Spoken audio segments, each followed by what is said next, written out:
That's a lot that's in there. We will call to order a special meeting of the City Council of the City of Poplar, Bluff, Missouri to be held on Monday, March 28th, 2022 at 1 p.m. in the City Council chambers at 301 South 5th Street.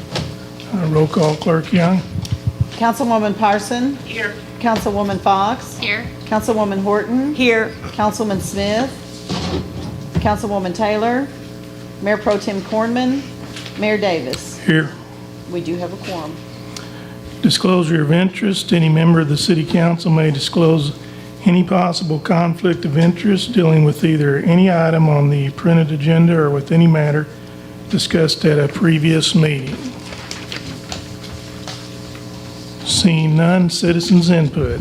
Each person in the audience may take this opportunity to address the City Council on any matter which is not on the printed agenda.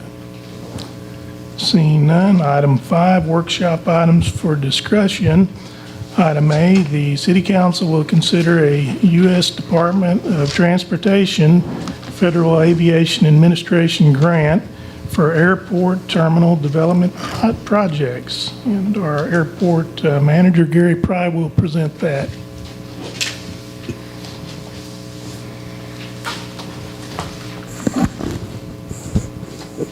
Greetings, everyone. Did the council persons get a handout? Okay.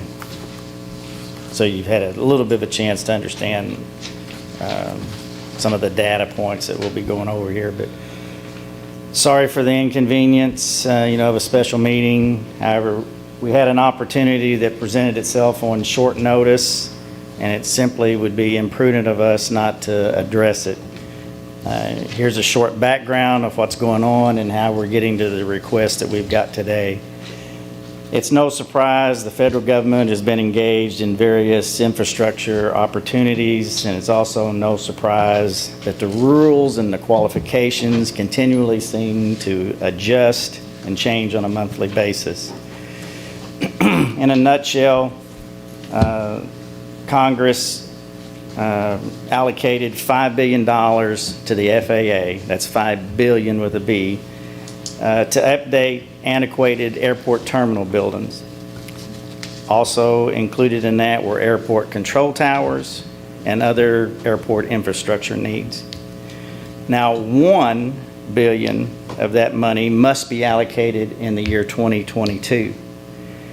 Recently, the rules were changed, and 10% of that $1 billion was allocated to target non-commercial rural airports just like ours. And that 10% money, 10% of that $1 billion that goes to the smaller airports was specifically for airport terminal developments. Now, there are a little over 3,000 public use airports in the United States. Of that amount, 2,000 are smaller, non-commercial airports similar to ours or smaller, actually smaller than ours. Of that 2,000 airports, approximately 800 of those airports will be competing for the 10% of the $1 billion available money in our category. If we are successful in our request, the federal government will fund 95% of the funding requested, with the city share remaining at 5%. If your airport is bigger, then you have to provide more money. An airport like Lambert, for instance, it's only 80% federal money. Here's the request that we're submitting. We're asking for the present terminal building that was built some 60 years ago be removed and replaced with a modern 8,000 square foot replacement structure. The new terminal building would have increased spacing for lobby, commercial size restrooms, a service counter, break room, storage rooms, and maintenance naturally. However, the building would also have space for a conference room, pilot training, and a flight simulator room. The grant is very specific in that the building that is built must create a smaller carbon footprint. So solar panels will come with the building to reduce its energy requirements. Additionally, to allow our application to be more competitive, as was requested in the grant, 2 level 2 24-hour public use vehicle charging stations are inclusive in that money and will be installed in the parking lot where the modifications are necessary around the new terminal building. The grant application at this time does not ask for specific renderings of what the building will look like, merely the expected cost and the funds that will need to be requested in order to fulfill that. It also is very specific that it must contain certain energy use reductions that are in that money. Our request totals $1,487,000.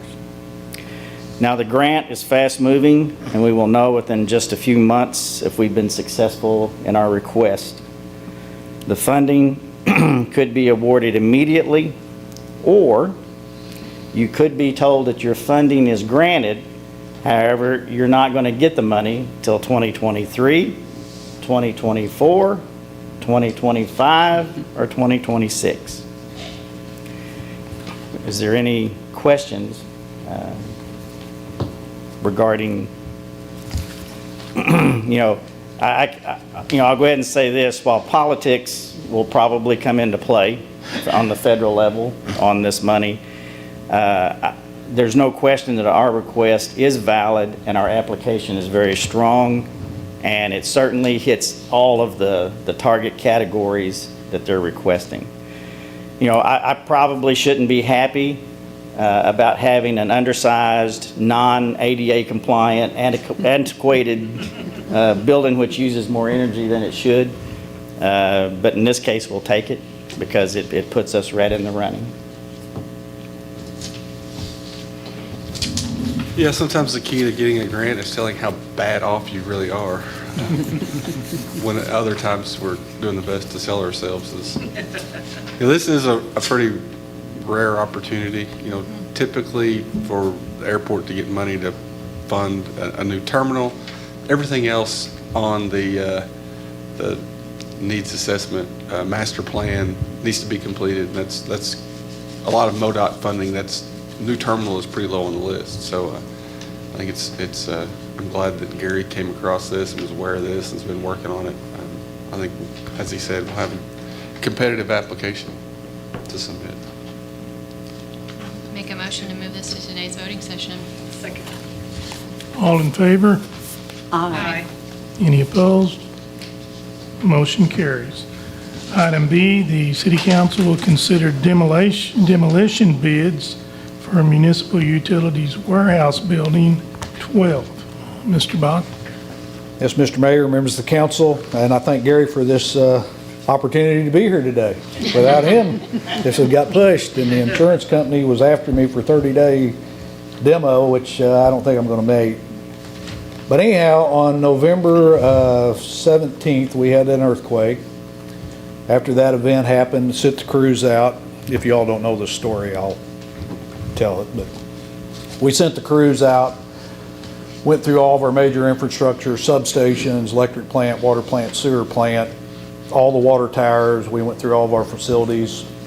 And of that, building number 12 was the one that had damage. Called our insurance carrier. They actually brought in 2 separate groups of engineers to evaluate it. Was it really an earthquake, since I'm the only one in the boot hill that claimed it? And both of them said, yeah. Matter of fact, not only is it earthquake, it's condemned. Get out of it. So with that, we got all the equipment that we had stored in there out, and now it's ready for demo, and we went out for bid, and I believe in your packet you had the information from the bid, and so we would like to proceed with that. Any questions? And that was paid by the insurance? Yes, yeah. Well, they have already paid on the building, so this was I did not put this in my budget because at the time, the budget went through here, we were unaware of it. Right. So, yeah. So the money that they brought, I would use the money that really I got from the insurance proceeds to do the demo. Although we still get debris removal. That was the building, the funds that we received for, today were for the building. We will still get debris removal and any moves that we're having to do. So there was a fuel island right up against the river. That was a bad place for that if there was ever a oil containment or a fuel oil leak. So we moved it. We're cleaning it all up. We're going to move away. But it's my understanding all of that will be, I'll get another check later. Good. So, Okay. yeah. Make a So motion- this is, I'm sorry, go ahead. No, I was just going to say, I make a motion to move this to today's voting session, so. Second. All in favor? Aye. Aye. Councilman Horton, did you have a question? No, I was just Oh, leaning in to say okay. aye. So, any opposed? Motion carries. Item 6, action required items. Item 8A, ordinance number 8379. The city council will take action on a bid for the demolition of municipal utilities building number 12. Motion for first reading of bill number 8379. Second, All in favor? Aye. aye. Any opposed? Counselor? An ordinance accepting a bid from Strack Excavating LLC of Cape Girardeau, Missouri for the demolition of municipal utilities warehouse building number 12. Motion for second reading of ordinance number 8379. Second. All in favor? Aye. Aye. Any opposed? Counselor? An ordinance accepting a bid from Strack Excavating LLC of Cape Girardeau, Missouri for the demolition of municipal utilities warehouse building number 12. Motion for adoption of ordinance number 8379. Second, Questions, comments? None. Roll call, Clerk Young. Councilwoman Parson? Yes. Councilwoman Fox? Yes. Councilwoman Horton? yes. Mayor Davis? Yes. Ordinance number 8379 has been adopted. Item DB, resolution number 1970. The city council will take action on a resolution authorizing the mayor to submit a grant application with the U.S. Department of Transportation, Federal Aviation Administration for terminal development projects. Motion for reading of resolution number 1970. Second, All in favor? Aye. aye. Any opposed? Counselor? A resolution of the City Council of the City of Poplar, Bluff authorizing the city to apply for funding from the United States Department of Transportation, Federal Aviation Administration relative to an airport terminal development project and authorizing the mayor and city officials to execute all documents relating thereto. Motion for adoption of resolution number 1970. Second. Any questions, comments? None? Roll call, Clerk Young. Councilwoman Parson? Yes. Councilwoman Fox? Yes. Councilwoman Horton? Yes. Mayor Davis? Yes. Resolution number 1970 has been adopted. Mr. Winters, do you have any other information? No, sir, I do not. Okay. If there's, Make a motion to adjourn. Second. all in favor? Aye. Any opposed? Meeting adjourned.